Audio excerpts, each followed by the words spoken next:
ایک گاؤں میں سلطان نامی کسان اپنی بیوی اور 4 لڑکوں کے ساتھ رہتا تھا۔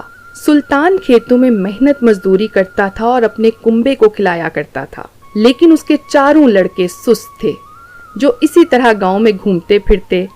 ایک دن سلطان نے اپنی اہلیہ سے کہا کہ میں ابھی بھی کھیتوں میں کام کر رہا ہوں، لیکن میرے بعد ان لڑکوں کا کیا ہوگا؟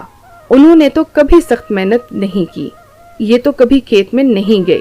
سلطان کی اہلیہ نے کہا کہ آہستہ آہستہ وہ بھی کام کرنا شروع کر دیں گے۔ وقت گزرتا گیا اور سلطان کے لڑکوں نے کوئی کام نہیں کیا۔ ایک دفعہ سلطان بہت بیمار ہو گیا، وہ طویل عرصے تک علیل رہا۔ اس نے اپنی اہلیہ سے کہا کہ وہ 4 لڑکوں کو فون کرے۔ اس کی بیوی نے 4 لڑکوں کو بلایا اور انہیں لے کر آئی۔ سلطان نے کہا کہ اب میں زیادہ دن نہیں جیوں گا۔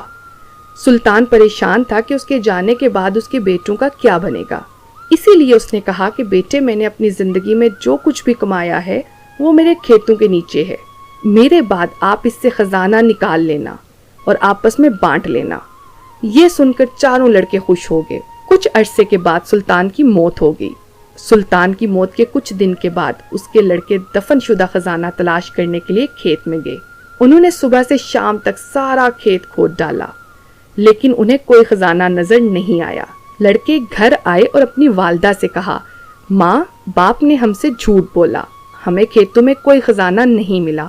اس کی والدہ نے کہا کہ آپ کے والد نے اپنی زندگی میں یہ مکان اور کھیت کمایا ہے، اور اب تم سب نے کھیت کھود ہی لیا ہے تو اس میں بیج لگاؤ۔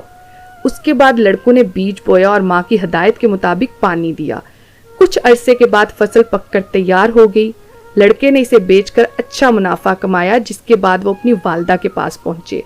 والدہ نے کہا کہ آپ کی محنت ہی اصلی خزانہ ہے، یہی بات آپ کے والد آپ کو سمجھانا چاہتے تھے۔ کہانی کا اخلاقی سبق: ہمیں کاہلی چھوڑ کر سخت محنت کرنی چاہیے۔ محنت کرنا انسان کی اصل دولت ہے۔